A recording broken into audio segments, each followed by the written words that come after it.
अक्टूबर बस अभी शुरू ही हुआ है और बाहर देखिए, ऐसा लग रहा है जैसे सर्दी ने तो दरवाजा खटखटा दिया है। तो सवाल यह है कि आखिर हो क्या रहा है। चलिए आज इसी के पीछे की पूरी साइंस को समझते हैं। देखिए, पूरे नॉर्थ इंडिया में मौसम ने अचानक से यू टर्न ले लिया है। एक तरफ पहाड़ों में मतलब जम्मू कश्मीर, हिमाचल, उत्तराखंड में इस साल की पहली बर्फबारी भी हो गई है। और यहाँ नीचे दिल्ली एनसीआर जैसे मैदानी इलाकों में भी बारिश और ठंडी हवाएं मतलब लोगों ने स्वेटर और जैकेट निकाल लिए हैं। अच्छा, शुरू शुरू में जो फोरकास्ट आए थे उन्होंने तो सबको डरा ही दिया था। आईएमडी और अमेरिकन एजेंसीज कह रही थीं कि इस साल कड़ाके की ठंड पड़ने की 71% संभावना है। मतलब बहुत ज्यादा। और इसकी वजह एक खास वेदर फिनोमिनन जिसका नाम है ला नीना।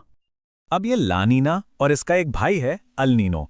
ये नाम सुनने में थोड़े अजीब लग सकते हैं ना, लेकिन यकीन मानिए इनकी कहानी बड़ी दिलचस्प है। चलिए आज पहले इन नामों के पीछे की कहानी ही जानते हैं, ताकि ये शब्द इतने मुश्किल ना लगें। तो ये जो दोनों नाम हैं ये स्पेनिश भाषा के शब्द हैं। अल नीनो का मतलब है द लिटिल बॉय यानी छोटा लड़का, और ला नीना का मतलब है द लिटिल गर्ल यानी छोटी लड़की। लेकिन सवाल तो वही है, मौसम के इतने बड़े सिस्टम को ये बच्चों वाले नाम आखिर दिए किसने और क्यों? इसकी कहानी ना बहुत पुरानी है, 19वीं सदी की बात है, साउथ अमेरिका की। वहां पेरू के मछुआरों ने एक चीज नोटिस की कि हर साल क्रिसमस के आसपास समुद्र का पानी अचानक गर्म हो जाता है और इसका सीधा असर उनकी मछली पकड़ने पर पड़ता था। मछलियां कम हो जाती थीं।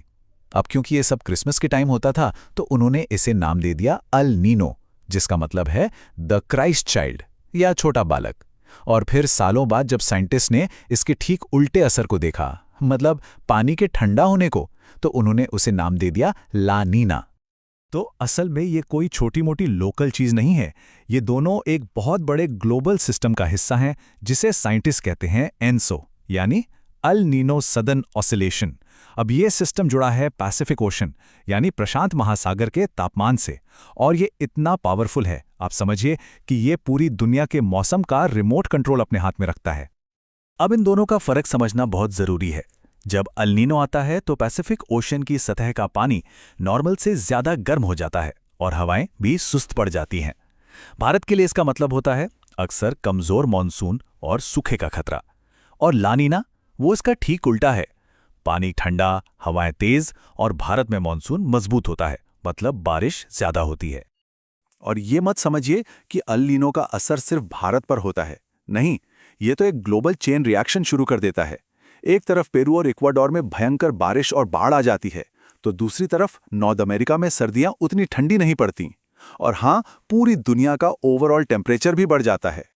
और जैसा कि हमने बात की, ला नीना इसके ठीक अपोजिट काम करता है। भारत, इंडोनेशिया, ऑस्ट्रेलिया में बारिश बढ़ जाती है, तो वहीं साउथ अमेरिका के कुछ हिस्सों में सूखा पड़ जाता है। नॉर्थ अमेरिका में सर्दियां और ज्यादा ठंडी और बर्फीली हो जाती हैं, और दुनिया का एवरेज टेम्परेचर भी थोड़ा सा नीचे आ जाता है। लेकिन रुकिए, एक तीसरी कंडीशन भी है। इसे कहते हैं न्यूट्रल फेज, मतलब न तो एल नीनो एक्टिव है न ही ला नीना। समंदर का तापमान, मौसम का पैटर्न, सब कुछ अपने नॉर्मल एवरेज के आसपास ही रहता है। आसान भाषा में कहें तो सब कुछ शांत और नॉर्मल है। तो शुरुआत में तो बात हो रही थी ला नीना की और कड़ाके की सर्दी की, लेकिन अब क्या सिचुएशन है? यहीं पर कहानी में आता है एक जबरदस्त ट्विस्ट, क्योंकि जो नया डेटा आया है वो कुछ और ही कह रहा है। जापान की मेट्रोलॉजिकल एजेंसी ने अभी हाल ही में एक बहुत बड़ा अपडेट दिया है, और वो क्या है? वो ये है कि फिलहाल ना तो एल नीनो एक्टिव है और ना ही ला नीना। सिचुएशन न्यूट्रल है, मतलब समुद्र और मौसम दोनों ही इस वक्त बिल्कुल नॉर्मल हैं। और ये चार्ट देखिए, ये सब कुछ साफ कर देता है।